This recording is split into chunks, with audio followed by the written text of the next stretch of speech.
বন্ধুরা রাধে রাধে, হরে কৃষ্ণ। তো বন্ধুরা দুপুরের রোদে যখন সেই সোনালি শিকড়টা ঝলমল করছিল আর আকাশে যখন উঠছিল আমাদের ধর্মধ্বজা, তখন শুধু একটা পতাকা ওড়েনি, উড়েছিল হাজারো হাজারো বছরের রাস্তা।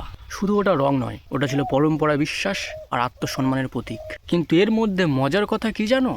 মানে ভারতে দাঁড়িয়ে ভারতের ঐতিহ্য দেখলে কিছু মানুষের না বুকে ব্যথা হয়। সঠিক বলেছে। মানে এরা নিজের দেশকে ভালোবাসলে এদের পেটে ব্যথা হয়। একটা কথা এখানে পরিষ্কার, ভারতে দুই ধরনের মানুষ থাকে। এক হলো যারা দেশের ভালোতে খুশি হয়, আর দুই হলো যারা দেশের ভালো দেখলে তাদের মানে হজমের সমস্যা হয়। না না, এটা খুব ভালো। কারণ কেন বলো তো, দেখো মানে দেশের ভালোতে যারা খুশি না হয়, মানে খুশি না হলে এটা একটা ট্যালেন্ট, এটা একটা স্কিল যেটা সবার মধ্যে থাকে না, যেটা আমার মধ্যেও নেই। মানে যেমন ধরো মানে কেউ পরীক্ষা দিয়ে প্রথম স্থান দখল করলো, তখন এরা কি বলবে, প্রশ্ন সহজ ছিল। কেউ যদি ডিগ্রি পায়, ওর বাবার টাকা আছে। কেউ যদি বাড়ি বানায়, দূর ওসব কালো টাকা। আর দেশ সাফল্য পেলে সরকারের পদত্যাগ চাই।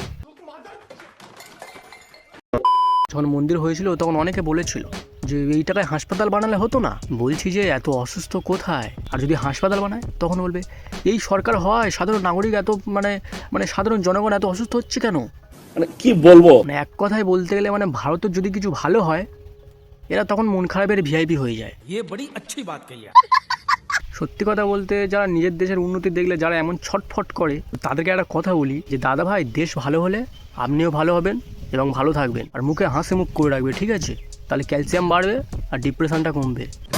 দেশ এগোচ্ছে আর তোমরা বলছো না এটা ঠিক নয়। সরি বন্ধু, দেশ তোমাদের মতামতে শোনে না, ঠিক আছে? দেশ নিজের গতিতে এগোবে। কারণ দেশ যখন উঠে দাঁড়ায় তখন চুতিয়ারাই পেছনে পড়ে থাকে। সঠিক বলেছে। মানে এক কথায় বলতে গেলে দেশ বলছে যে আমি বাড়ছি, আর চুতেরা বলছে যে আমরা জ্বলছি। মানে রাম মন্দিরের ধ্বজা লাগিয়েছে আর ওরা ওদিকে জ্বলছে। মন্দির হলে তো আপনাদের সমস্যা, ধ্বজা উঠলে তো আপনাদের সমস্যা। আর সনাতন ধর্মের সংস্কৃতি দেখলে হঠাৎ নাকি সিকিউরিটি স্মরণ হয়। আরে ভাই, যে দেশে দাঁড়িয়ে তুমি সিকিউরিটি বলছো, এই দেশের মূল শিকড়টাই তো হলো সনাতন। এই ধ্বজা দেখে যদি তোমার মনে ভয় তৈরি হয়, তাহলে ভয়টা তোমাদের ভিতরেই ছিল, মন্দির হয়ে সেটা শুধু প্রকাশ্যে এনে দিয়েছে।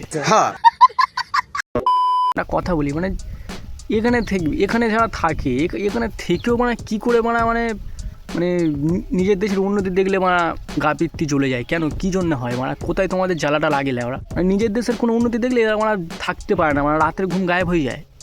সব চুতিয়াদেরকে বলছি তাহলে এখান থেকে চলে যাও না। কেন দেশের বোঝা হয়ে আছো? কেন দেশের মানে জনগণ হয়ে আছো? ওরা যেখানে গান মারাবে সেখানে চলে যাও। ফালতু এখানে আছো কেন? ওরা বোকাচোদারা। আমার দেশকে নিয়ে, আমার ধর্মকে নিয়ে যদি কারোর ভিতরে জ্বালা লাগে, তো সেই জ্বালাটা কোথায় গিয়ে মিটবে সেই জায়গাটা চলে যাও।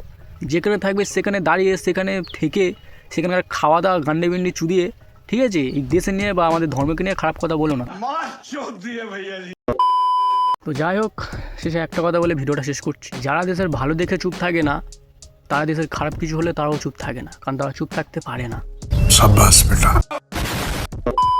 তো যাই বন্ধুরা, ভিডিওটা এখানে শেষ করছি। যদি ভালো লাগে লাইক করো, শেয়ার, কমেন্ট করো, সাবস্ক্রাইব করো। আর তোমাদের জন্য আরও অনেক ভিডিওর মতো। ততক্ষণ তোমরা ভালো থেকো, সুখে থেকো, হ্যাপি থেকো। জয় শ্রীরাম।